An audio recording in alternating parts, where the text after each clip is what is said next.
Assalamualaikum warahmatullahi wabarakatuh. Alhamdulillah. Alhamdulillahilladzi ba'atsa fil ummiyina rasulam minhum.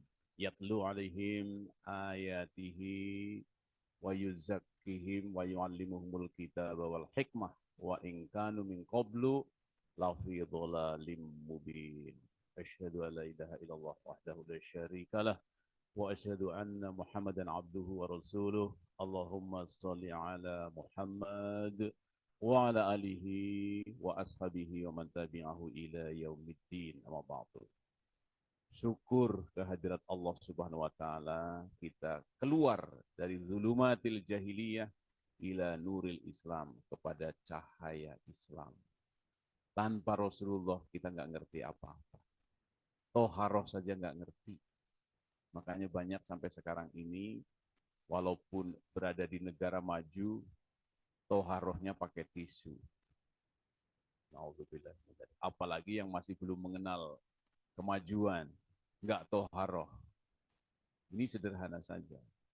Karena itu al-haqqu min rabbikum, kebenaran itu dari Tuhan. Hari ini kita akan membahas tentang muraqabatullah, artinya merasa diawasi oleh Allah atau dekat kepada Allah Subhanahu wa taala. Allah berfirman bahwa Allah itu Maha melihat di mana saja dan kapan saja kita berada. Jadi saya dan antum semua, mahasiswa-mahasiswi yang saya cintai, jamaah Masjid Al-Huriyah, kita ini direkam oleh CCTV Allah Subhanahu wa taala.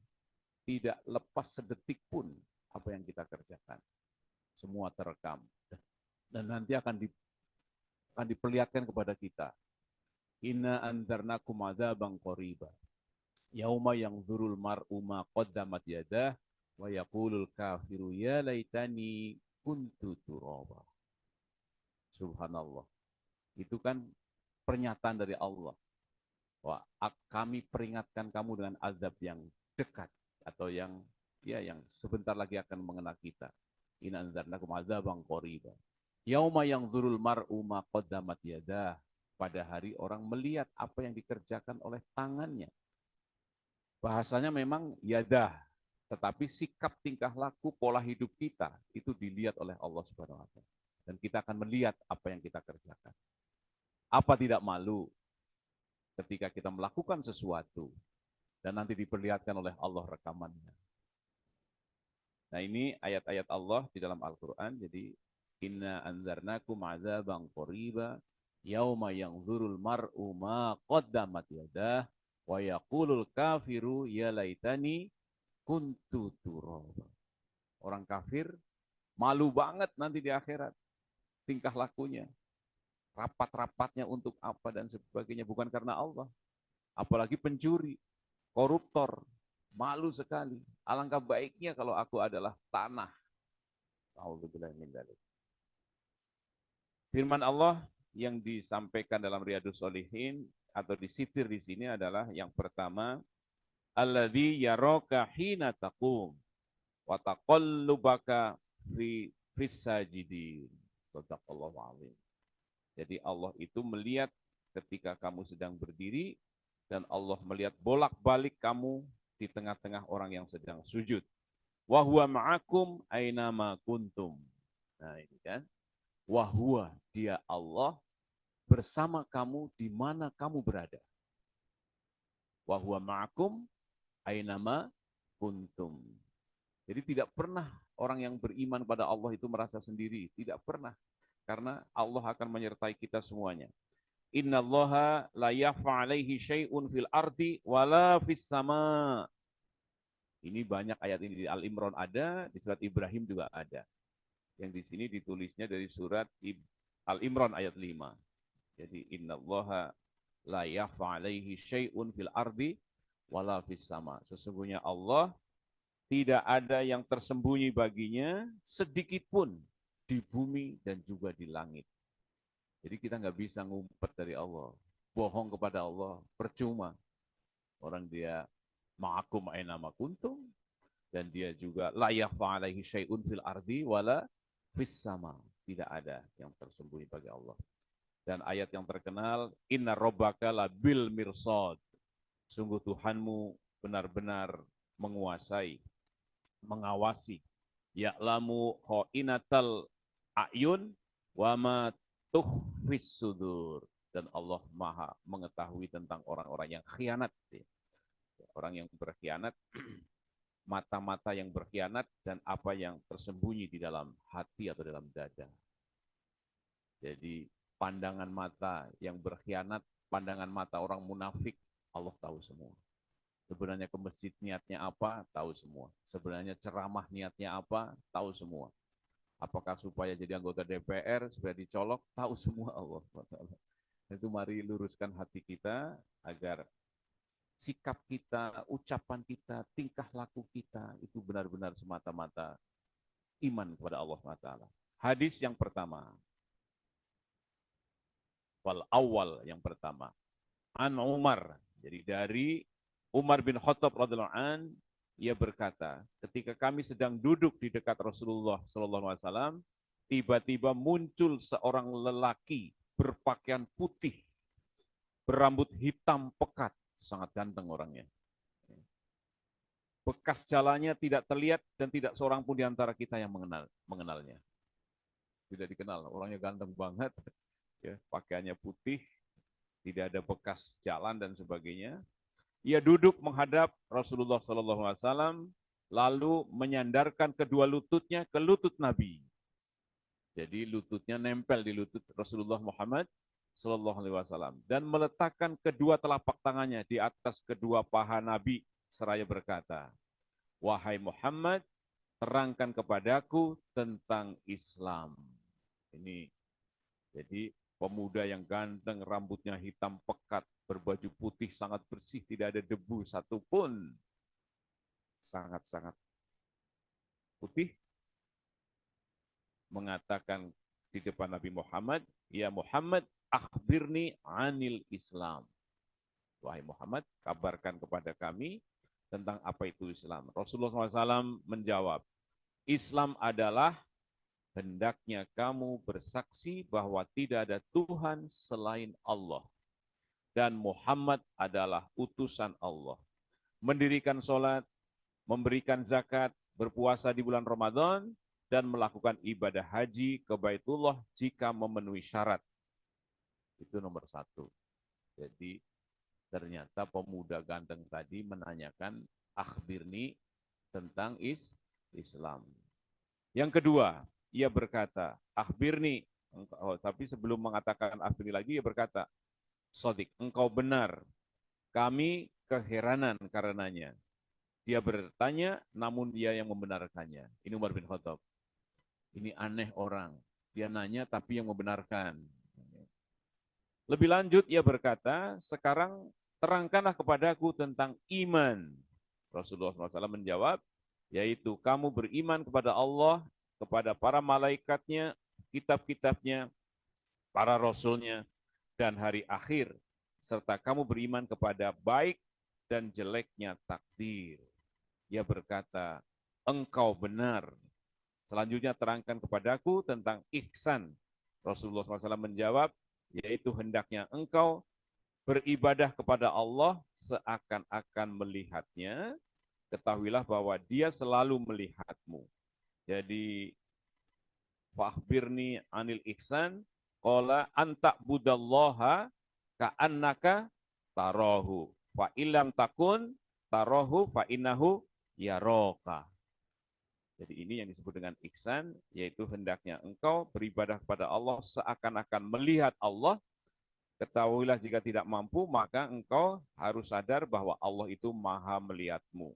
Orang itu kembali bertanya, beritahukan kepadaku kapan terjadinya hari kiamat.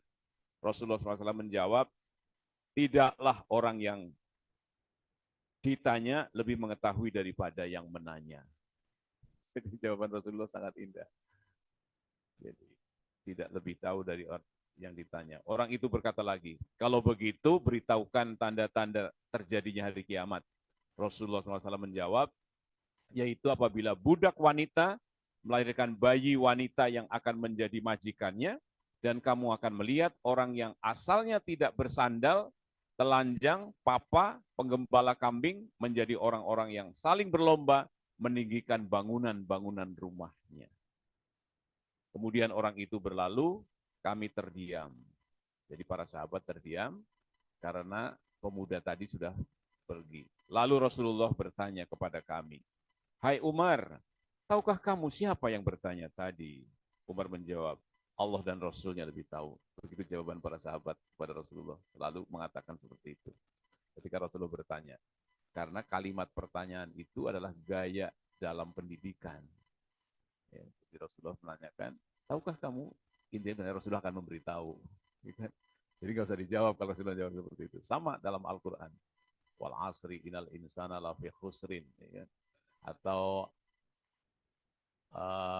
aro'aitalladzi yukadzibu bidin. Tahukah kamu tentang apa itu hari pembalasan?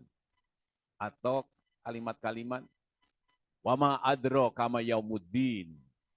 Yauma la tamliku nafsun li nafsin syai'a wal amru yauma idzilillah. Allah akan menerangkan tentang hari pembalasan. Tapi dengan kalimat bertanya. Makanya sekarang di dalam membuat skripsi juga buat kalimat-kalimat tentang problematika itu dengan pertanyaan. Dan pertanyaan, ada apa yang akan dijawab dengan skripsimu? Minimal 3 pertanyaan di situ. Bahwa misalnya apa, tentang apa. Ya, misalnya kalau saya tanya kepada Anda semuanya, yang akan segera lulus, kira-kira pertanyaan apa yang akan kamu jawab apabila Anda nanti lulus sarjana? Akan ngapain untuk membantu bangsa Indonesia?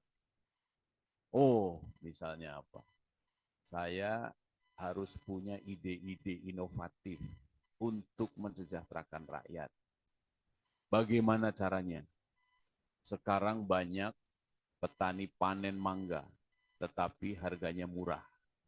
Saya akan apa? Akan masuk, jadikan mangga itu jus. Saya ekspor ke negara-negara yang tidak punya pohon mangga. Seperti itu, ya kan? Itu artinya berarti saya akan meneliti apa? Meneliti bagaimana cara mengemas jus mangga supaya tidak jamuran, tidak busuk. Saya akan pelajari dalam studi saya. Jadi buat pertanyaan-pertanyaan. Tahukah kamu bagaimana mensejahterakan rakyat Indonesia? Nah, pertanyaannya seperti itu. Kamu akan jawab. Caranya adalah bahwa biodiversity itu anugerah unik dari Allah untuk bangsa kita. Kita punya jahe merah, kita punya mangga, kita punya rambutan. Arab Saudi tidak punya. Ya kan? Arab Saudi tidak punya. Berarti jangan dinikmati sendiri. Yuk kita kemas supaya awet, kita ekspor ke negara-negara yang tidak punya. Yang tidak punya jahe merah, yang tidak punya kunyit, yang tidak punya kencur, subhanallah. Pasti harganya akan lumayan dan bisa mensejahterakan petani. Itu contoh saja. Jadi kalimat-kalimat pertanyaan. Umar menjawab, Allah dan Rasulnya lebih tahu. Rasulullah SAW memberitahukan, dia adalah Jibril. Ia datang untuk mengajari kalian tentang agama Islam. Hadis riwayat Muslim. Subhanallah. Jadi pendidikan itu ternyata gaya-gayanya harus banyak belajar dari Allah dan Rasulnya. Ternyata Rasulullah tidak menyampaikan sendiri. Karena itu perlu, kenapa? Kalau di kelas sekarang IPB juga mengundang dosen-dosen tamu. Supaya nggak bosen yang ngajar dosennya terus. Ya kan? Ya, dosen tamu. Dosen tamunya di sini adalah Jibril. Dosen tamunya Jibril. Kalau Rasulullah menerangkan Islam adalah sudah biasa. Tapi tiba-tiba datang seorang laki-laki yang sangat ganteng, ternyata Jibril. Menanyakan kepada Rasulullah. Ya, apa itu Islam? Apa itu iman? Apa itu ihsan? Jadi Islam itu pintu gerbang awal seseorang beriman pada Allah dan Rasulnya. Karena itu apa itu Islam tadi? Bersahadat, ya, mengakui bahwa tidak ada Tuhan selain Allah dan Nabi Muhammad utusan Allah dan seterusnya. Naik lagi apa itu iman? Ya, karena itu iman itu perlu proses dari seseorang yang masuk Islam menjadi orang yang beriman. Ya. Karena itu apa yang disebut dengan apa? Innamal mu'minuna alladzina amanu billahi wa rasulihi summa lam yartabu. Kemudian dia tidak ragu, wajahadu bi amwalihim wa anfusihim fi sabilillah. Proses menghapus dari ragu, dari keraguan, itu pun pakai summa, tidak pakai wa. Artinya perlu waktu, perlu kesempatan, perlu ngaji, perlu membaca Al-Quranul Karim, perlu membaca hadis-hadis Rasulullah Muhammad Sallallahu Alaihi Wasallam. Oke, jadi itu gaya-gaya belajarnya luar biasa. Ada dosen tamu namanya siapa? Jibril, dosen tamunya. Tapi tamunya caranya bertanya kepada Rasulullah Muhammad Sallallahu Alaihi Wasallam. Kenapa kayak seperti itu? Kenapa nggak Jibril terangkan aja langsung? Innallaha wa malaikatahu yusholluna ala nabi. Ya ayyuhalladzina amanu shollu alaihi wasallimu taslima. Rasul itu sangat dihormati, sangat dimuliakan. Karena itu maka kita hendaklah berselawat kepada Rasulullah Muhammad Sallallahu Alaihi Wasallam. Itu hadis pertama. Jadi ihsan itu sangat penting, ya, karena kita harus beribadah kepada Allah. Gimana tadi? Apa itu ihsan?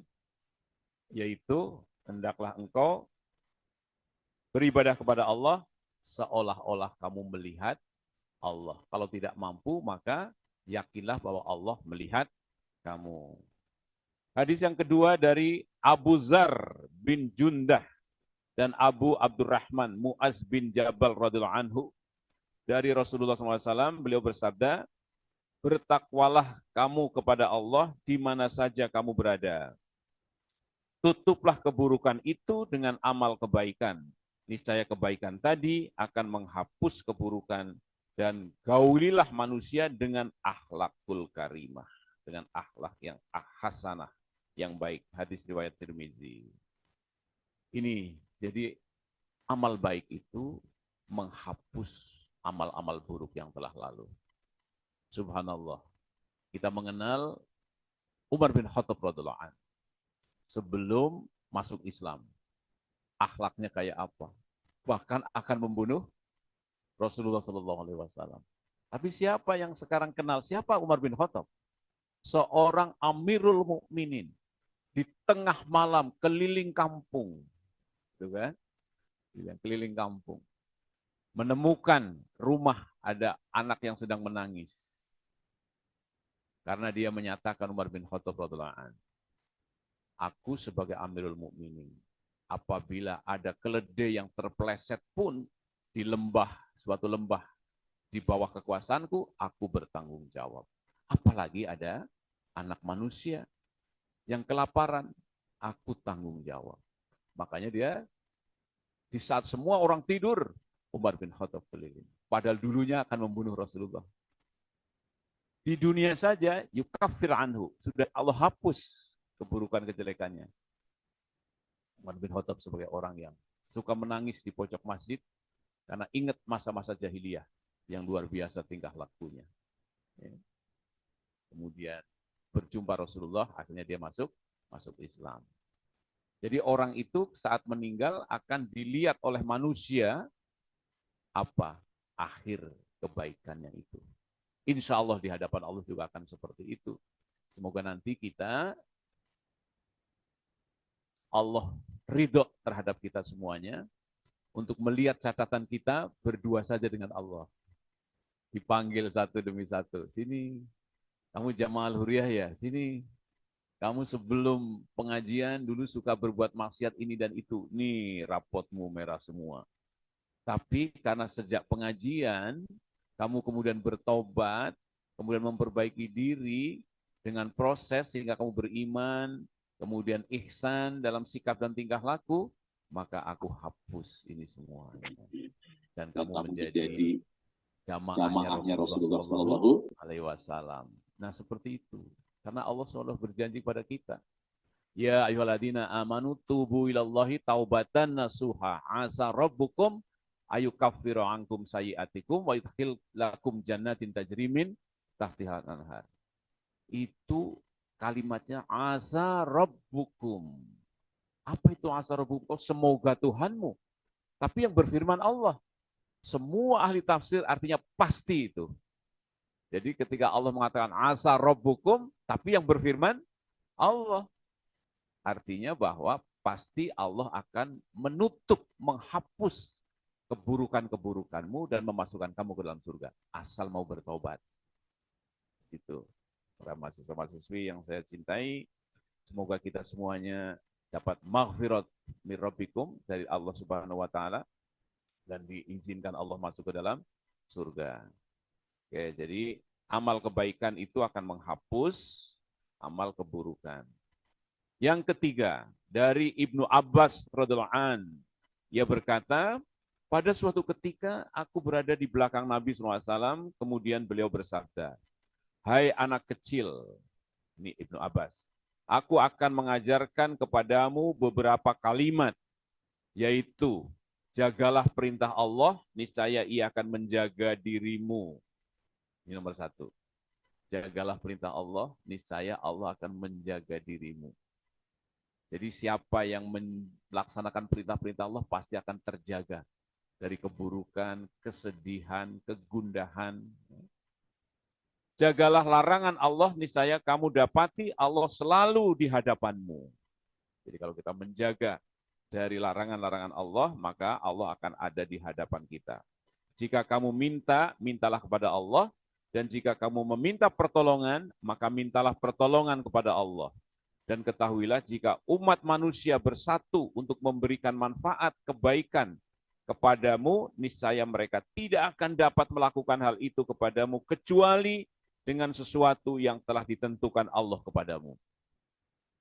Jadi manusia akan berbuat baik kepada kita, tidak akan pernah sampai tanpa izin dari Allah Subhanahu wa taala. Dan jika mereka bersatu hendak mencelakakan kamu, niscaya mereka tidak akan dapat mencelakakanmu kecuali dengan sesuatu yang telah ditentukan Allah kepadamu.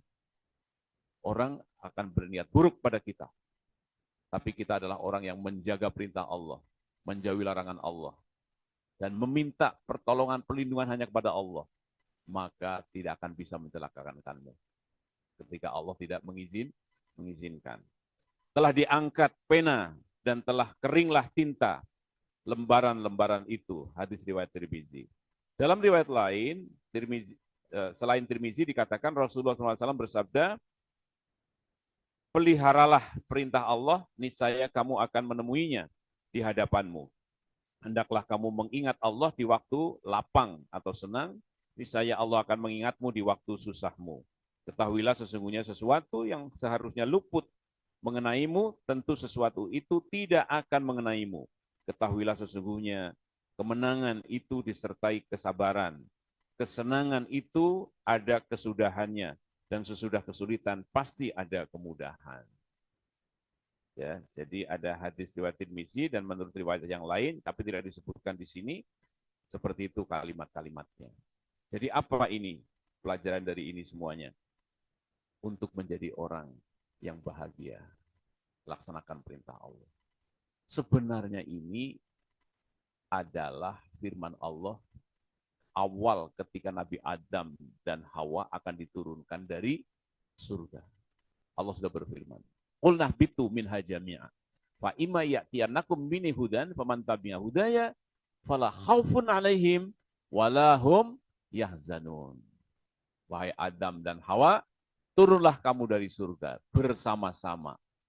Fa imma ya'tiyannakum minni hudan, apabila datang dariku petunjuk, faman tabi'a hudaya, maka barang siapa mengikuti petunjukku, dijamin oleh Allah, fala khaufun 'alaihim wala hum yahzanun. Kamu tidak akan khawatir dan tidak akan sedih. Ya, silahkan. Apa artinya kaya kalau ternyata takut mendengar kata KPK? Ya, nggak tentram. Ya, apa artinya jadi pejabat kalau ternyata curang dalam pemilunya? Tahu-tahu ada yang lapor lagi. Ya. Dan pasti Allah juga tidak suka terhadap orang-orang yang seperti itu. Berarti Allah dan malaikat sudah tahu semua siapakah orang-orang yang tidak melaksanakan perintah-perintah Allah dan juga yang melanggar larangan-larangan Allah, yang melaksanakan larangan-larangan Allah Subhanahu wa taala. Jadi itu. Selanjutnya yang keempat dari Anas radhiyallahu an, ia berkata, Sesungguhnya kalian melakukan perbuatan-perbuatan yang menurut pandangan kalian lebih kecil daripada rambut. Padahal pada masa Rasulullah SAW, perbuatan-perbuatan semacam itu, atau kami para sahabat, anggap termasuk dosa-dosa yang merusak agama. Nah ini, jadi ini muraqabah kepada Allah, kita diperintahkan untuk mencontoh akhlak para sahabat. Artinya apa? Dulu itu para sahabat menganggap besar, sekarang dianggapnya sepele saja. Kita nyebar hoax, dulu berat banget itu, luar biasa, fitnah luar biasa. Sekarang biasa-biasa saja. Alhamdulillah. Mari, semoga dengan kajian Riyadhus Shalihin ini kita bisa mencontoh para sahabat yang memandang, misalnya apa? Terlambat sholat wajib. Dianggapnya biasa-biasa saja. Umar bin Khattab, waduh, menghukum dirinya luar biasa. Dengan menginfakkan, mensedekahkan kekayaannya. Karena kalau kita hitung pahala orang yang sholat berjamaah dengan 27 kali lipat, kita terlambat 1 kali saja udah nggak bisa ngejar. Orang yang rajin sholat itu pahalanya. Apalagi besok terlambat lagi, lebih nggak bisa ngejar lagi. Apalagi yang sholat subuh berjamaah di soft terdepan. Andai kata kamu tahu pahalanya. Soft terdepan sholat subuh. Orang yang pincang dari kejauhan pun akan merangkak. Tapi kenyataannya banyak orang yang rumahnya dekat masjid tidak sholat subuh berjamaah. Tapi hanya di pinggir kasurnya saja pakai sajadah sendirian. Subhanallah. Naudzubillah. Karena itu saya ajak, mari saya dan antum semuanya, yuk perbaiki rekaman kita dari Allah di langit. Artinya apa? Bergeraklah. Jangan sampai nanti kita mau Allahu Akbar, disorot. Tidur terus ini. Ya, kalau yang lalu, mari kita taubati. Allahu Akbar, Allah bergerak menuju tempat wudhu. Atau bahkan 10 menit sebelum itu kita sudah menuju tempat wudhu. Itu tradisi-tradisi itu yang dulu merupakan sesuatu yang penting utama tapi sekarang tidak diutamakan. Kisah ini dari Anas radhiyallahu anhu. Jadi semoga Allah bisa perbaiki, ya, ridho memperbaiki rekaman kita di langit, mumpung masih ada kehidupan. Ketika sendirian, juga ketika perintah Allah, ketika sholat, ya seperti sholat ketika kita jadi imam. Karena banyak orang juga ketika jadi imam bagus banget bacaannya. Ketika sendirian, inna a'tayna kal kautsar fasholli li rabbika wanhar inna syani'aka Allahu akbar. Allahu akbar. Cepat banget. Padahal itu semua direkam. Ya kan? Semua direkam oleh Allah Subhanahu wa taala dan nanti akan diperlihatkan. Karena itu tadi pada awal saya sampaikan, rekaman orang kafir nanti alangkah baiknya kalau aku adalah tanah. Nauzubillah min dzalik, karena tingkah lakunya sangat buruk. Dari Abu Hurairah radhiyallahu anhu dari Nabi Shallallahu alaihi wasallam, beliau bersabda, sesungguhnya Allah taala itu cemburu, dan kecemburuan Allah taala yaitu apabila ada seseorang yang melakukan perbuatan-perbuatan yang diharamkannya. Hadis riwayat Bukhari dan Muslim. Artinya apa? Tidak taat kepada Allah. Allah itu cemburu, kamu lebih taat kepada setan. Kenapa?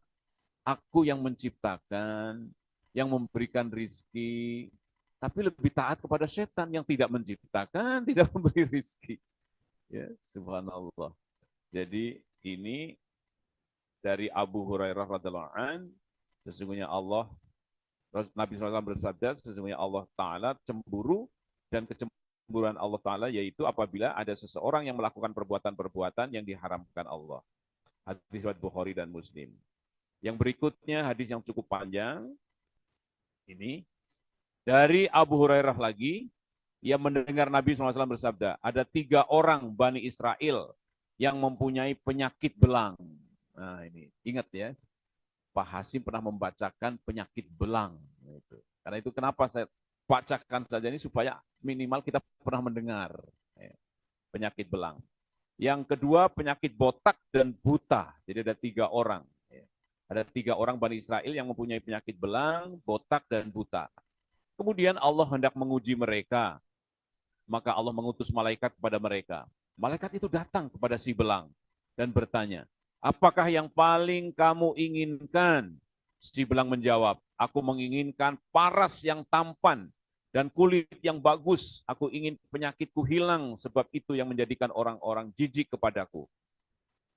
Malaikat itu kemudian mengusap si belang, maka hilanglah penyakit yang menjijikannya. Ia juga diberi paras yang tampan dan kulit yang bagus.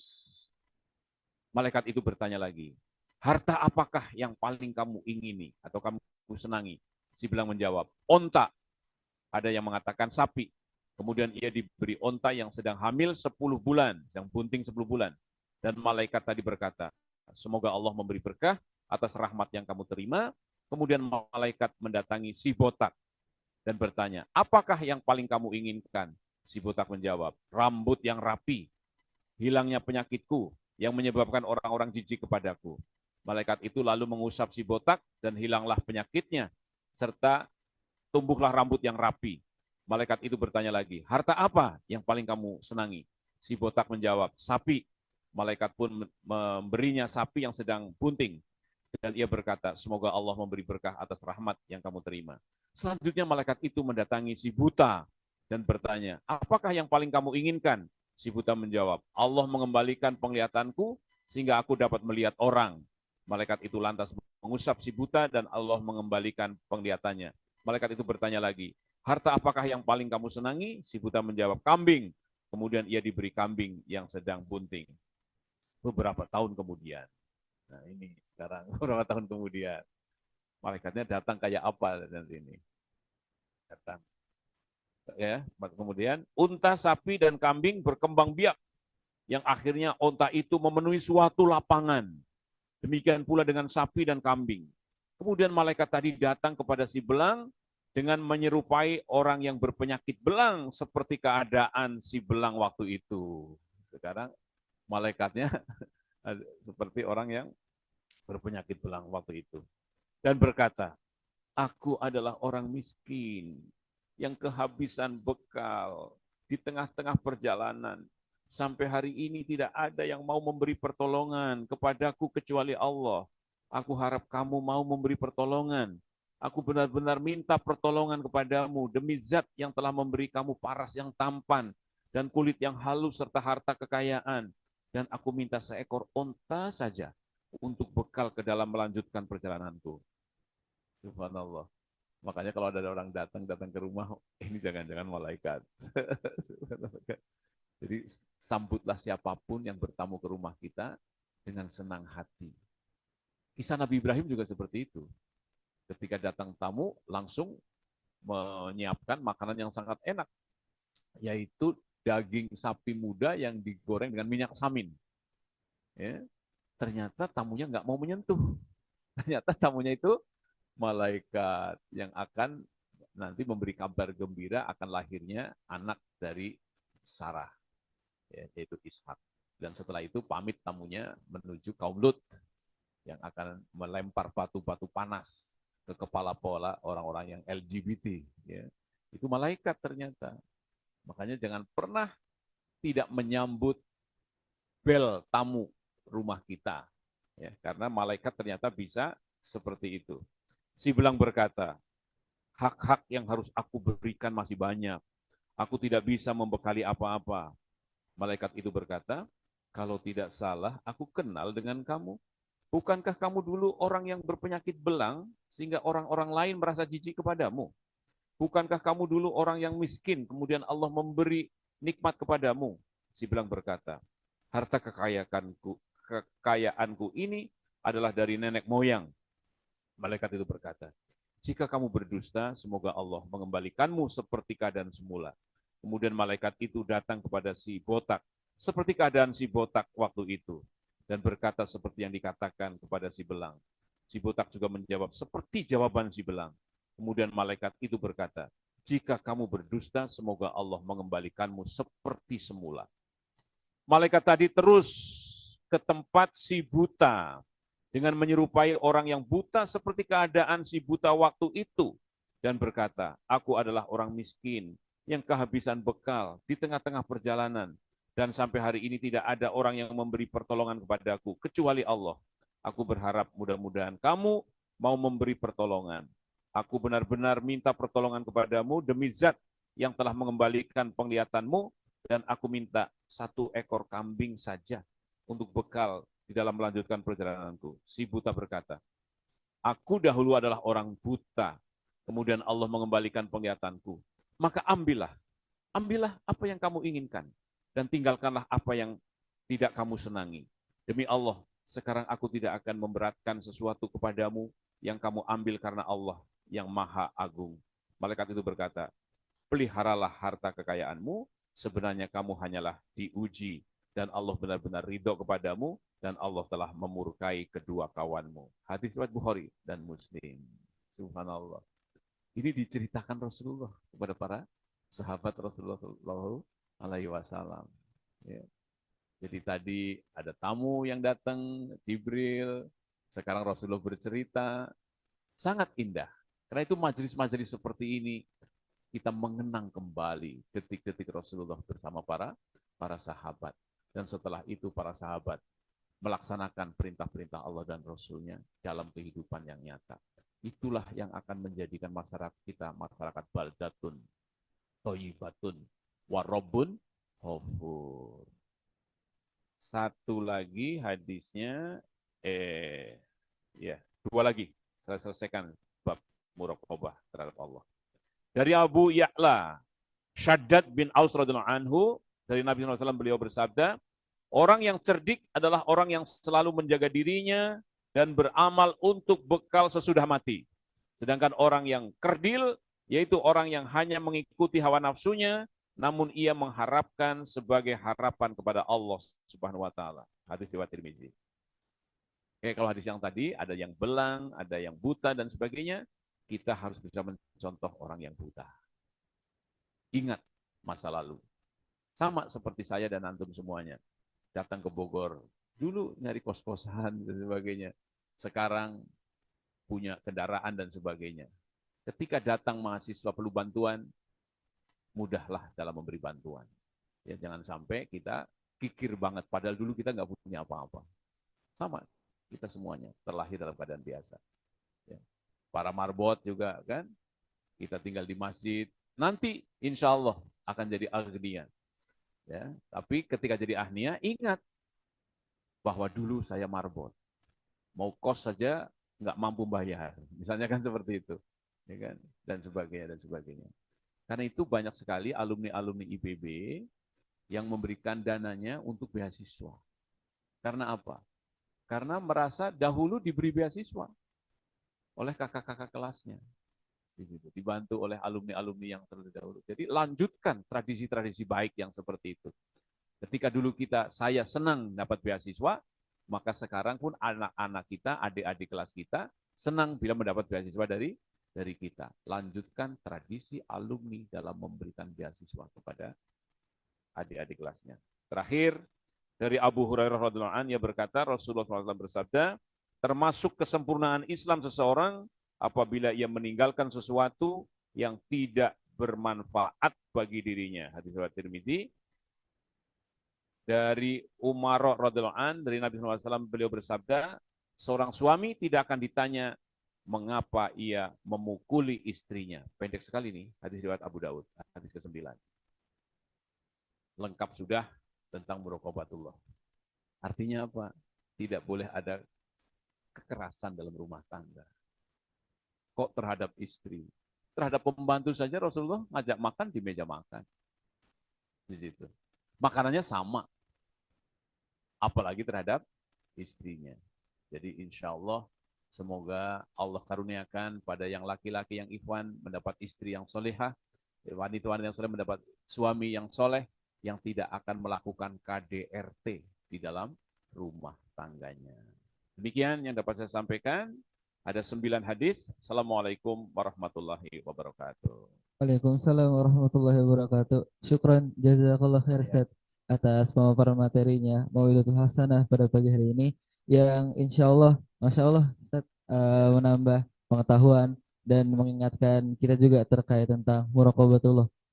Mungkin untuk menambah pemahaman atau mungkin dari teman-teman masih ada yang belum paham mau bertanya sama Ustadz pada pagi hari ini, baik yang hadir secara offline maupun hadir secara online, mungkin bisa yang dari offline dulu untuk angkat tangan dan mungkin dari panitia bisa dibantu untuk diedarkan mikrofonnya. Silahkan dari yang offline ada yang ingin bertanya dari jamaah yang ikhwan ataupun yang akhwat dipersilakan. Silakan. Ya, dari yang mana? Ikhwan dulu apa akhwat dulu tadi? Ikhwan, silahkan. Oke, silahkan berdiri kepada Narazaki ya.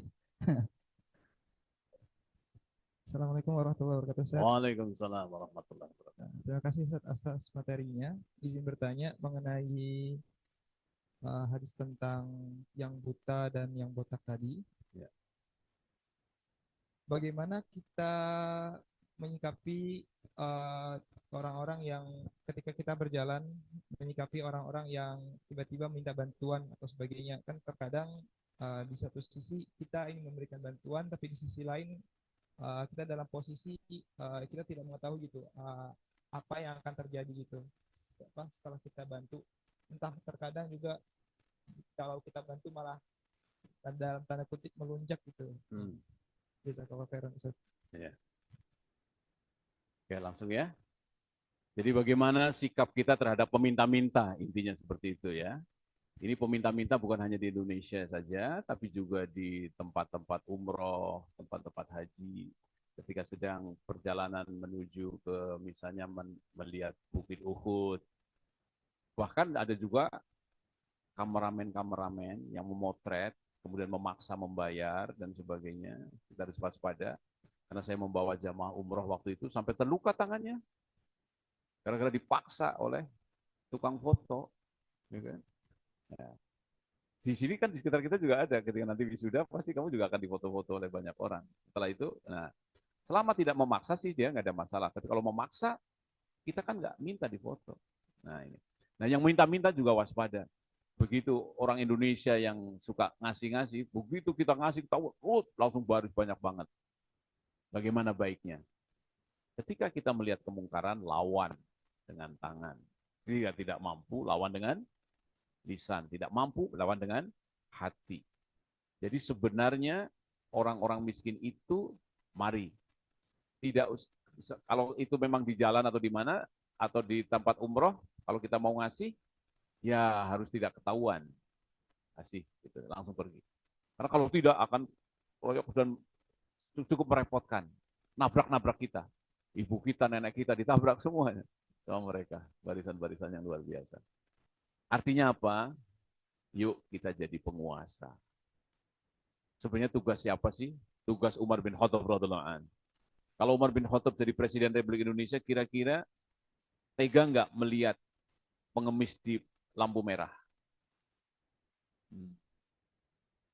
Makanya semoga Allah karuniakan kepada kita semuanya yang beriman, yang bertakwa, yang soleh, menjadi petinggi-petinggi negara.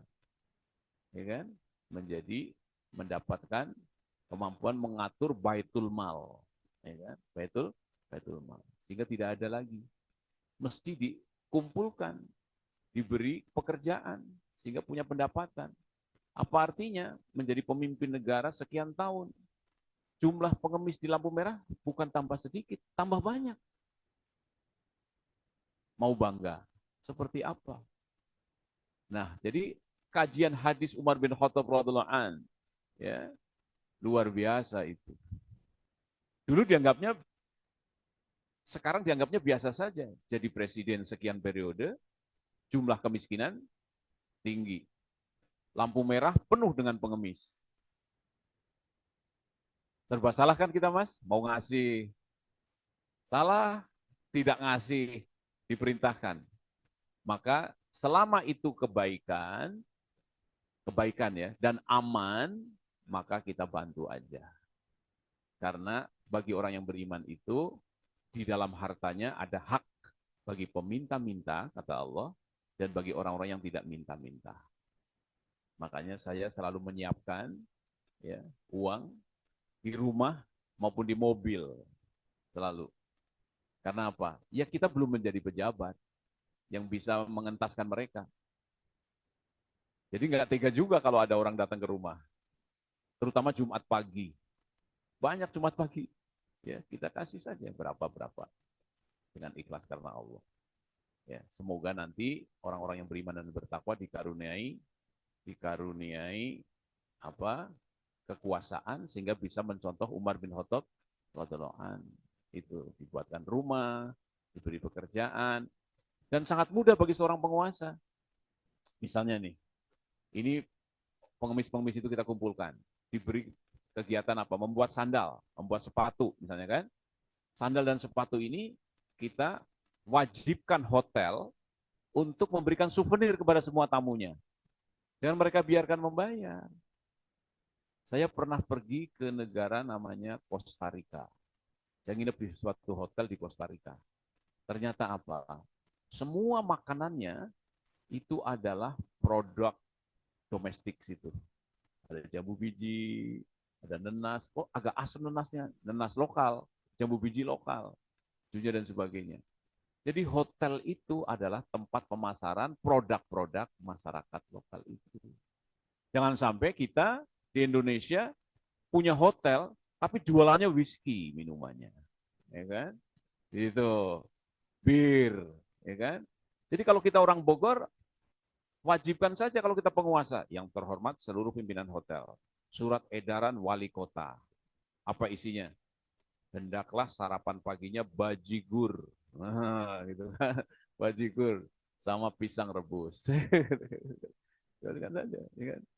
Jangan sampai kita saya berapa tahun? Saya di Eropa tuh 5 tahun. Nggak pernah ada yang nyuguhin bajigur ke saya. Kenapa mereka ketika bertamu ke kita dikasih whisky, kasih bir. Kasih aja makanan lokal kita yang halal, yang toyibah, yang berkualitas. Nah, kita tingkatkan kualitas bajigurnya. Jangan sampai bajigurnya tidak bermutu. Nah, itu tugasnya IBB, ya kan? Bagaimana memberdayakan. Jadi gitu, Mas. Jadi kalau itu aman, tidak mengganggu kita, tetap orang yang minta-minta itu kita beri saja. Seikhlasnya, serela kita. Karena memang ada ayatnya bahwa orang yang beriman dan bertakwa itu dalam hartanya itu ada hak bagi peminta-minta maupun yang tidak meminta. Yang tidak meminta itu sahabat kita yang beriman, malu kalau minta. Sama kayak Abu Hurairah radhiyallahu anhu kepada Rasulullah bertanya, ya sebelumnya ketemu Abu Bakar Siddiq, ketemu Umar bin Khattab.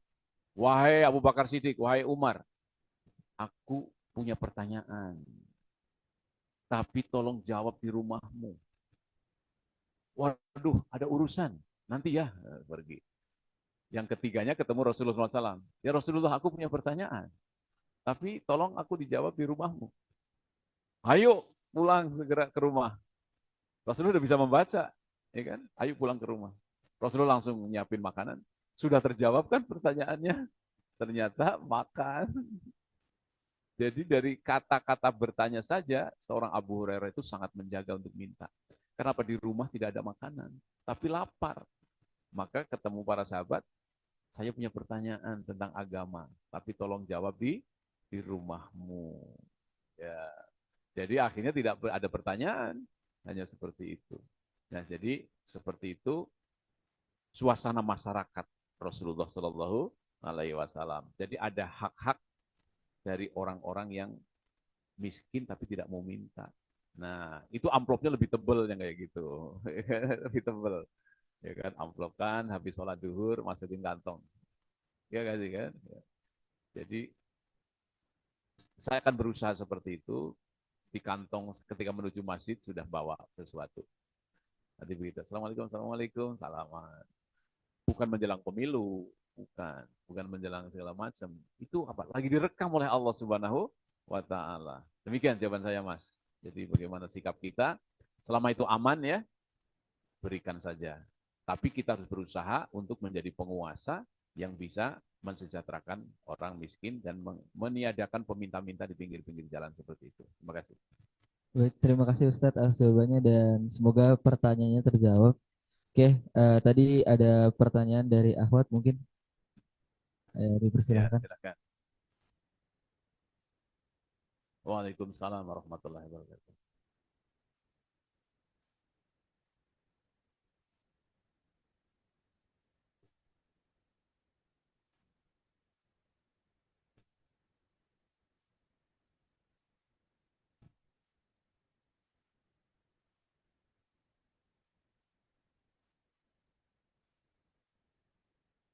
Iya, Ya, silakan Ustaz langsung. ya. Jadi yaumul hisab gitu kan, hari perhitungan. Nanti kita akan menghadap Allah sendiri-sendiri. Ada ayatnya. Akan menghadap Allah sendiri-sendiri.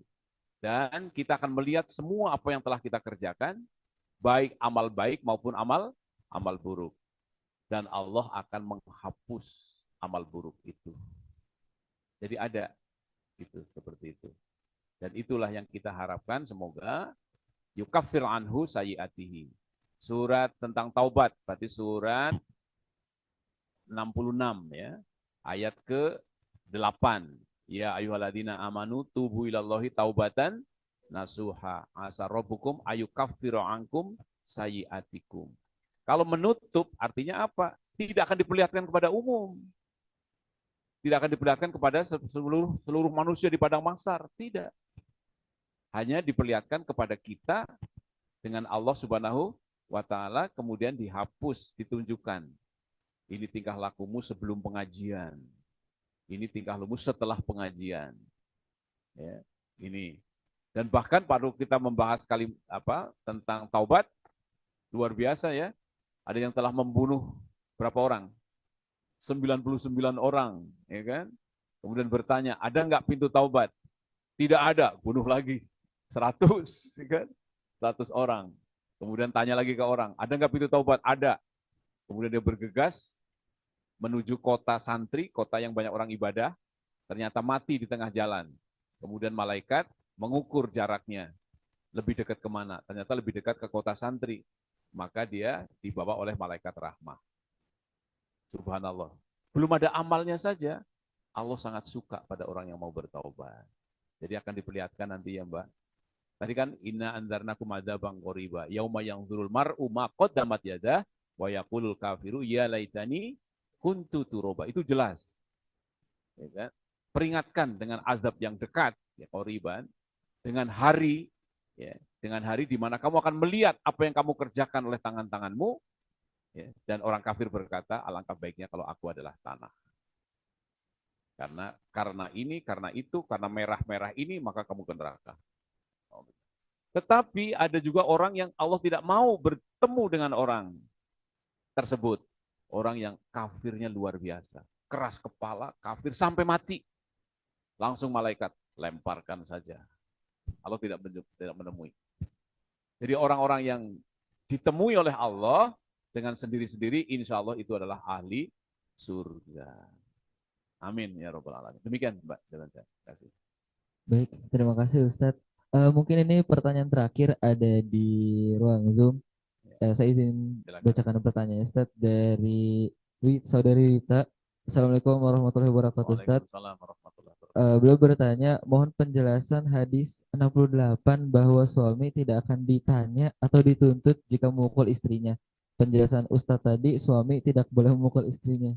Iya. Karena kurang paham terkait pertanyaannya, mungkin bisa dijelaskan oleh Ustadz. Oke, jadi hadis ke-9 dari bab ini, dari Umar radhiallahu anhu, dari Nabi SAW, beliau bersabda, seorang suami tidak akan ditanya mengapa ia memukuli istrinya.